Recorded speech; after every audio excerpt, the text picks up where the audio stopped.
I want to begin by saying that during my entire childhood days, my parents never once treated me, 33, female, and my sister Mary, 26, female, differently. Despite the significant age gap between us, they were always consistent in their love, care, and attention towards both of us. From what I can remember, there wasn't any favoritism or special treatment whatsoever. While me and Mary were not exactly each other's best friends, we got along just fine. Being the oldest sibling, I never really fought with her much and just let her do whatever she wanted. I'm mentioning all this beforehand to give an idea about my family dynamics because what I'm about to write next is something that completely blindsided me. You see, just 2 years ago, my sister got married in this beautiful grand ceremony that my parents generously paid for. It was everything she had dreamed of, and she tied the knot with her college sweetheart, Jack. They had been together for years, and it seemed like a natural progression for them to finally get married. Watching them exchange vows was such a heartwarming experience for us. They looked so in love, and from the outside, everything about their relationship seemed perfect. Everyone, including myself, was thrilled to see them take this step in life. I was genuinely happy for her because it felt like she had finally got everything she wanted. After the wedding, like many newlyweds, they wanted to start a family. I knew they had been trying for quite some time to get pregnant, but had faced some challenges. It was hard watching her go through that, especially knowing how much she wanted to become a mother. But then, just a few months ago, everything changed. She tested positive and found out she was pregnant. My sister and Jack were over the moon. It was the news they had been longing to hear for what felt like ages. I remember feeling so elated for them because I knew how badly they wanted this. It felt like their lives were finally falling into place. As for me, I've been married to my husband, Cleo, for the past 6 years, and we have a young son together. Motherhood has been such an incredible journey for me, and I was beyond excited that my sister was finally going to experience it too. She has always been a loving and attentive aunt to my son, and I know she's going to be a wonderful mother.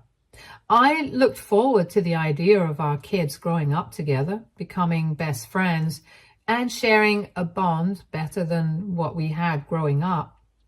I envisioned family gatherings where they'd be inseparable, and I felt this would bring my sister and me even closer as we navigated parenthood side by side. Everything seemed perfect, and I truly believed we were on the brink of a new, exciting chapter in both of our lives. That's why I was completely taken aback when one day Mary called me to tell me that one of her ex-boyfriends from high school, David, had reached out to her after all these years. She seemed amused by the situation, laughing as she explained that he had somehow found out about her pregnancy and had congratulated her. As they got to talking, they ended up reconnecting. Right away, hearing David's name made me uneasy. My mind flashed back to the past. I remembered David all too well from our high school days, and I had never liked him. In fact, from what I could recall, he was nothing but trouble. He was always pulling some prank or another, often landing himself in hot water with the school authorities. He got suspended more times than I could count, and his reputation was far from good. What made matters worse was the history he had with Mary. I vividly remembered how David had cheated on her, and not just with anyone. It was with one of her closest friends. That betrayal had crushed Mary back then. She had spent several nights crying. She had been devastated, and it took her a long time to move on from the pain he caused. With all of that in mind, I immediately told her my thoughts. I reminded her of everything he had put her through, I made it clear that I thought he was bad news, just as he had been back in high school. I firmly believed that after so many years, there was no good reason for her to entertain him now, especially given their history. But to my surprise, Mary didn't seem concerned. In fact, she quickly brushed off my worries as if they didn't matter. She told me that all of that had happened years ago and assured me that David had grown up since then. According to her, he had become a responsible and mature person. I wasn't convinced. But she was clearly excited about reconnecting with him. She even mentioned that David wanted to meet up with her, and she seemed genuinely happy about the idea. I didn't like it at all. Deep down, I wished she wouldn't go through with meeting him. But at the same time, I realized that there was only so much I could say. So I decided to keep my mouth shut and hope that everything would be okay. Mary met with David as planned and seemed to have a wonderful time.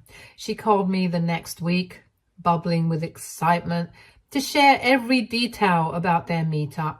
She couldn't stop gushing over how handsome David looked and how much he had changed physically. She emphasized how tall and muscular he had become, speaking with an enthusiasm that made me uncomfortable. As I listened to her rave about him, I couldn't help but shake my head. It wasn't just the way she was praising his appearance that bothered me, but also how she seemed captivated by the fact that he remembered every single detail about her past. I asked Mary what her husband Jack thought about her meeting up with an old high school ex. There was a brief pause on the other end of the line, and I could sense a shift in her tone. She then admitted that she hadn't mentioned anything to him. When I asked her why, she explained that Jack might get jealous if he knew about her meeting with David. This made me even more uneasy, as it felt like Mary was knowingly keeping something from her husband that she should have been open about. She went on to justify her decision by saying that Jack didn't need to know everything about her life. That statement really didn't sit well with me. While I understand that every marriage has its boundaries and personal space, keeping something like this, meeting up with an ex, especially one with such a complicated history, from her husband, seemed wrong. I didn't want to argue with my sister, so I firmly told Mary that as long as she didn't meet David again, things might still be fine.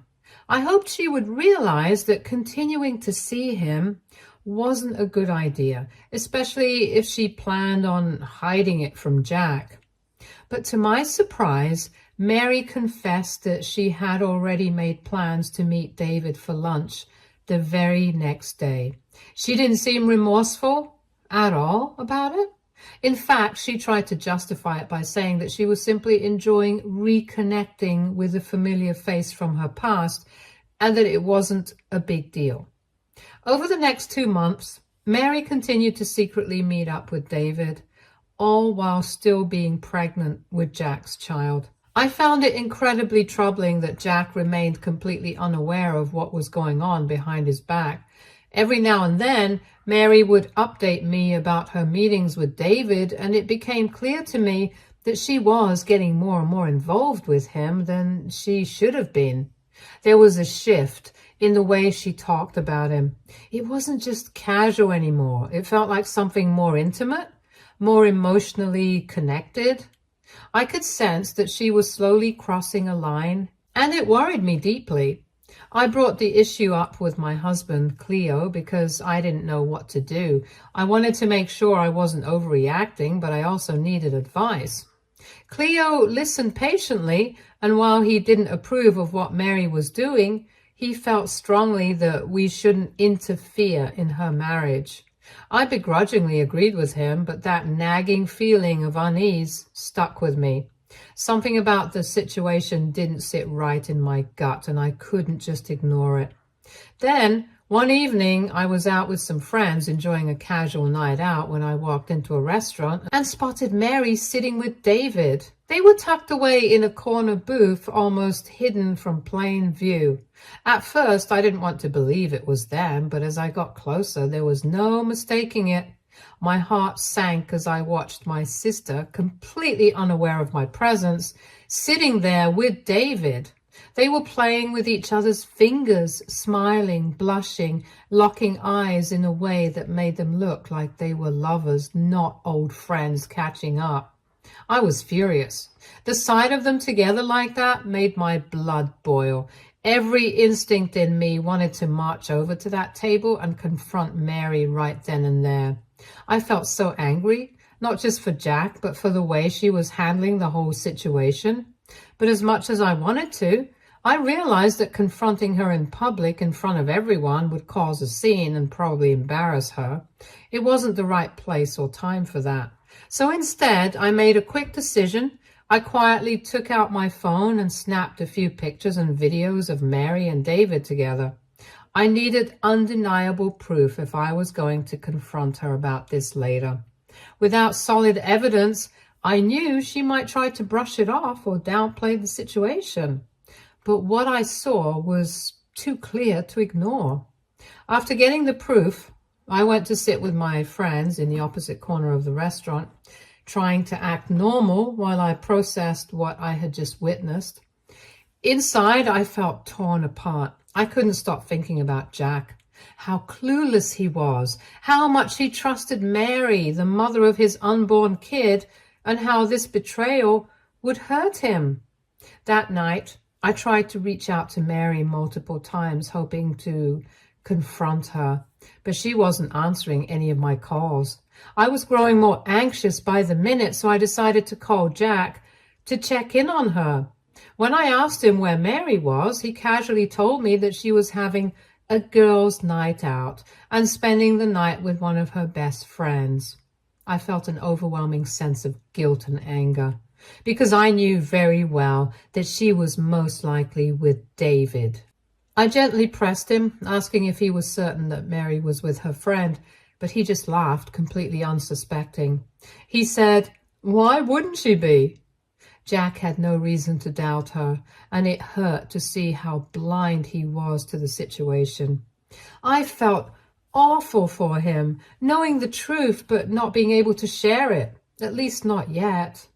I knew I couldn't just drop that kind of bombshell on him without first speaking to Mary directly. I needed to hear her side and get to the bottom of what was happening before making any drastic moves. The next day, Mary finally called me back, unaware that I knew everything. She sounded normal, even cheerful, as if nothing was wrong.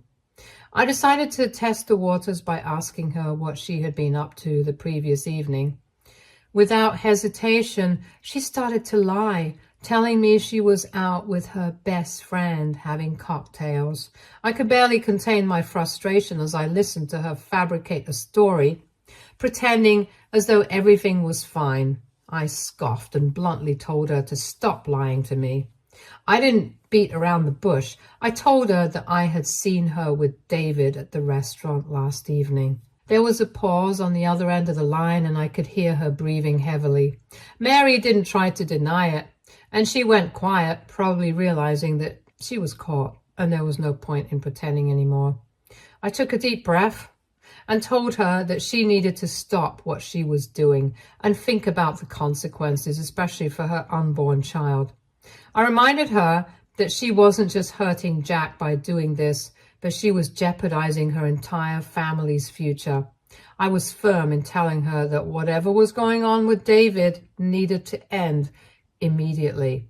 I could tell she was rattled by my words, but whether she was truly remorseful or just caught off guard, I wasn't sure yet. All I knew was that I couldn't let her continue this affair in secret, and it was up to her now to decide whether she was going to make things right or let everything fall apart. However, Mary became defensive and angry. Her voice grew sharp as she told me that I had no right to lecture her about her life. She insisted that she had certain needs and cravings during her pregnancy, which only David could fulfill. Hearing those words made me want to puke. She continued to assure me that she knew exactly what she was doing and that I didn't understand the complexities of her marriage. According to her, David was saving her from what she described as a boring and unfulfilling life. Hearing her say that was shocking. Up until David had reappeared in her life, Mary had never once expressed any dissatisfaction with her marriage. However, suddenly she had so many complaints. It felt like she was just trying to justify the cheating in her head by coming up with random things. I argued back, reminding her that she had always spoken highly of Jack, how loyal, considerate, and kind he was. Jack had been nothing but supportive and loving throughout their marriage, and if she had concerns or felt unhappy, she should talk to her husband directly rather than betray him. Cheating wasn't the answer, but instead of listening, Mary raised her voice, saying that David understood her in a way Jack never could, and that she had already crafted a plan for her future. Her tone sent chills down my spine, so I asked her straight out what she meant by that. I feared the worst, and unfortunately, my fears were confirmed. Without hesitation, Mary confessed that she wasn't planning on leaving Jack until after the baby was born. She explained coldly that this timing was deliberate, as she didn't want to be blamed for the divorce if she tried to leave her husband while still pregnant. She also wanted to ensure that she would receive child support and that she would be entitled to a significant amount of alimony. I froze when I heard this. She was planning to manipulate the situation to her advantage, using the birth of her child as leverage to get financial security. I shook my head and told her straight out that she sounded like a crazy person. This wasn't the Mary I knew. It was like I was talking to someone I didn't even recognize. I reminded her again of how loyal Jack had been to her throughout their relationship, how he stood by her through thick and thin, even during the tough times. But Mary continued to argue that although she loved Jack, it wasn't in a romantic way anymore, and that their relationship had grown old and stale. She said she needed to feel something exciting again, and that's what David gave her. He made her feel alive in a way Jack no longer did. I was furious, but more than that, I was heartbroken. Mary's plan was plain cruel, and I told her as much. I warned her that treating Jack, her husband, so coldly while she plotted to leave him was beyond unfair. But she just scoffed at me, shrugging off everything I said, and told me that as her sister, I just needed to support her. Over the next few weeks, Mary continued to see David despite our conversation. She would regularly lie to Jack, telling him that she was spending time with me or staying at a friend's house. She even started asking me to cover for her if Jack ever called to check in. I was growing tired of her recklessness. Each time she dragged me into her web of lies, I felt more and more conflicted. I wanted to support my sister, but how could I, when what she was doing was so wrong? Her behavior wasn't just hurting her marriage, it was putting me in a terrible position too. I didn't want to be an accomplice to her deceit. Then, out of the blue, Mary announced that she had planned a baby shower to celebrate her baby's upcoming arrival. I almost couldn't believe her audacity. How could a woman who was having an ongoing affair with another man while pregnant with her husband's baby think about throwing a baby shower and act like nothing was wrong? When I arrived at the baby shower, I was struck by how normal everything seemed on the surface. Mary and Jack appeared happy, and if you didn't know the truth, you'd think they were just a regular, loving couple about to welcome their first child into the world. Mary acted as if she had no care in the world, completely ignoring the fact that she was having an affair. The sight of her and Jack cutting a cake together to reveal the gender of their baby, a boy, was bittersweet. I felt a rush of happiness knowing I was going to be an aunt, but at the same time, I was burdened by the guilt of what I knew. Jack was standing there, excited about their future together, completely unaware of the betrayal happening right under his nose. It was heart-wrenching.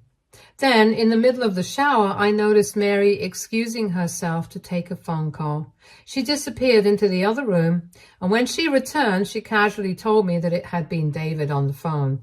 He had called because he missed her, and she was already making plans to see him that night. I could barely believe what I was hearing. Right there, during her own baby shower, she was thinking about spending the night with another man.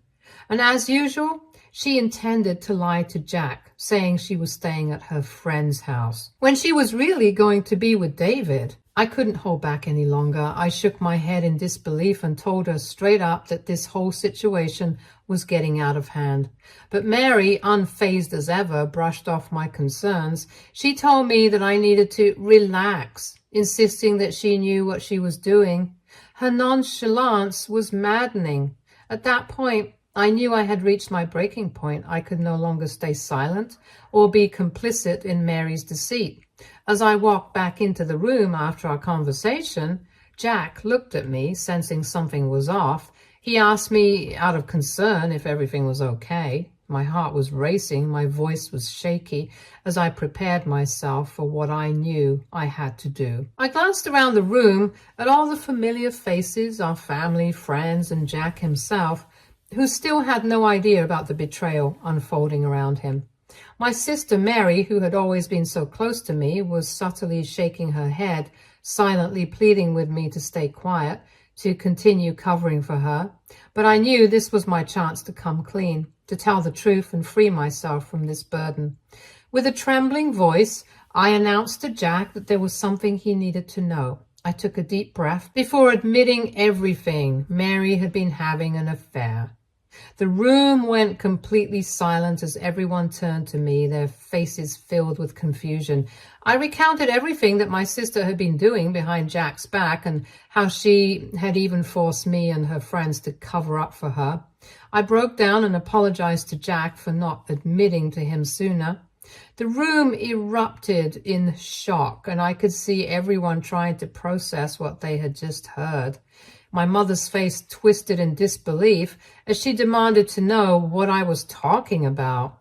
She turned to Mary, who still sat frozen, and asked if it was true.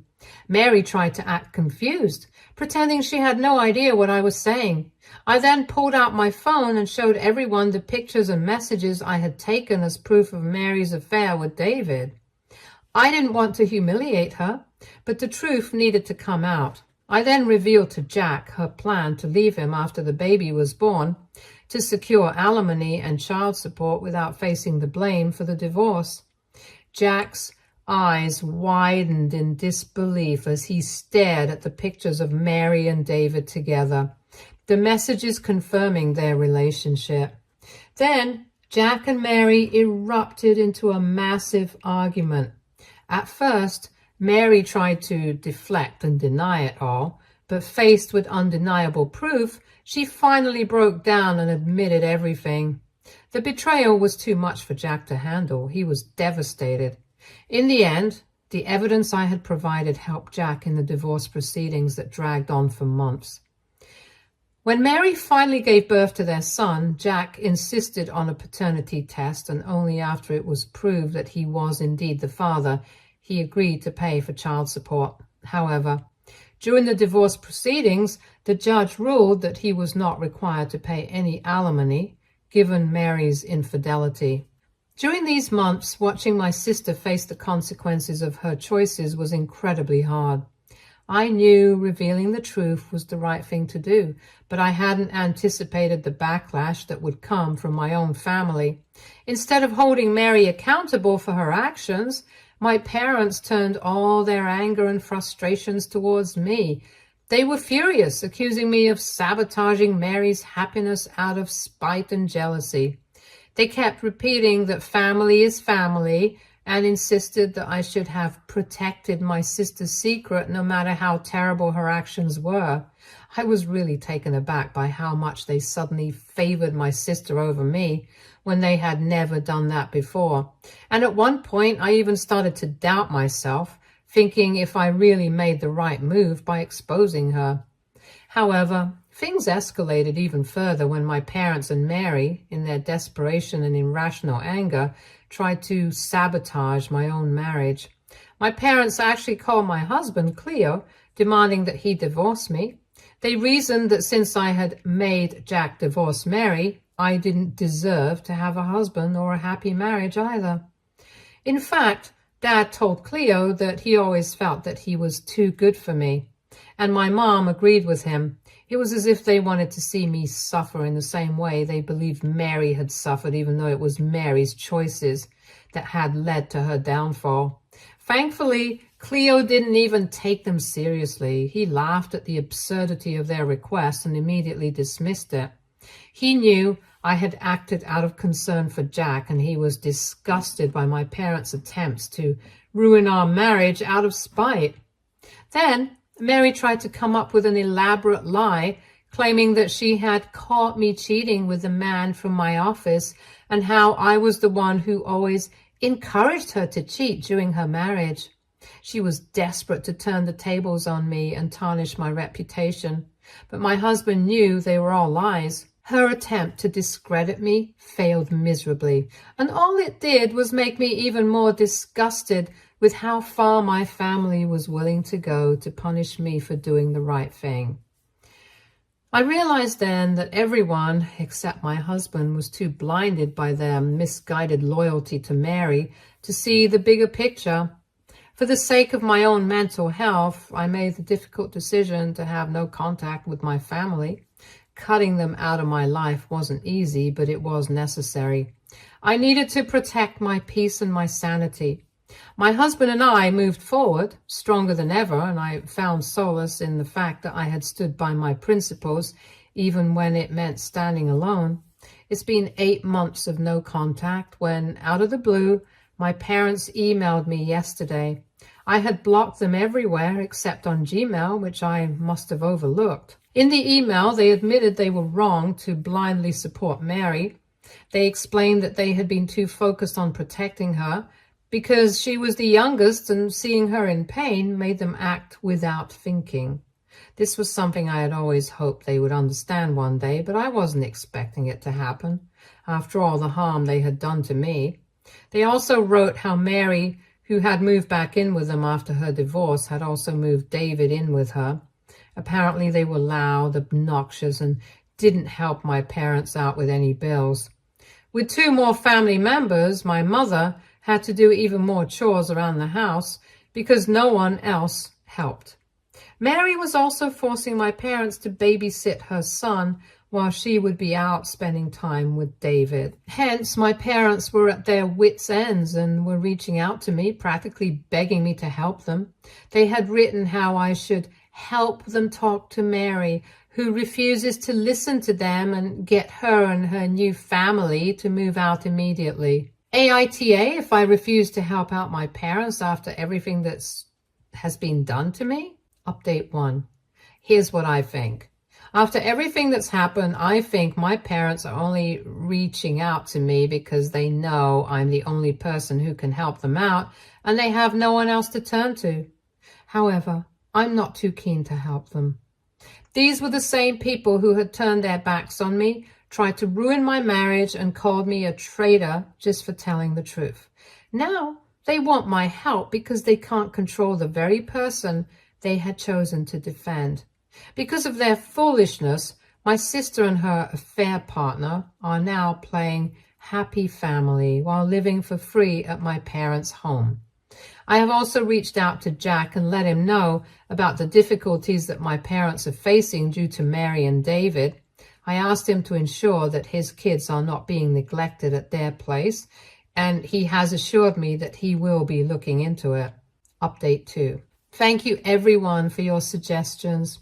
I was planning to ignore my parents' email, but my dad sent me another one. This time he accused me of abandoning him and Mom by not helping them in their time of need. He said they were really struggling financially and asked if I could send them $200 every month at least, since I have such a great job. He claimed this would help them immensely. I was furious reading this and felt I had to reply, even just to put an end to it. I'm just copying and pasting here what I emailed back to him. Dad, you and Mom have shown yourselves to be the worst kind of parents. How dare you ask me for help after you tried to destroy my marriage just a few months ago? Mary lied and made up stories about me and a co-worker to make my husband think I was cheating, and you and Mom supported her without a second thought. None of you even once stopped to realize how cruelly I was being treated just for doing the right thing. Now you're asking me for money because your precious daughter and her affair partner are causing problems in your house? You deserve everything that's happening to you. You dug your grave, now lay in it. P.S. Cleo and I are doing great. My son doesn't miss you at all. Cleo's parents are far better grandparents than you and Mom could ever be. I hope reading this email will shut them up for good. Date 3. Hi, fellow Redditors. It's been 4 months since my last update. After sending my last email to my parents, they've left me alone, which has been a relief. I've heard from some relatives that apparently things escalated even further with Mary and my parents. During a heated argument with my mother over the care of Mary's son, Mary attacked her. My mother had been urging Mary to spend more time with the child, and Mary perceived this as an insult, leading to the confrontation. The police had to be called, but no charges were filed. After that, some of our relatives helped my parents forcibly remove Mary and David from my parents' home. Hearing about these events, I feel a sense of relief and validation. I'm glad I'm no longer a part of all that drama. My parents are clearly dealing with the consequences of their choices. While it's sad that things have ended up this way, I've learned how to prioritize my own well-being and happiness. Currently, my husband and I are planning on taking a vacation to unwind and enjoy some quality time together, since we haven't had a chance to do that for a while. Stay tuned for more stories from Argo Relationships.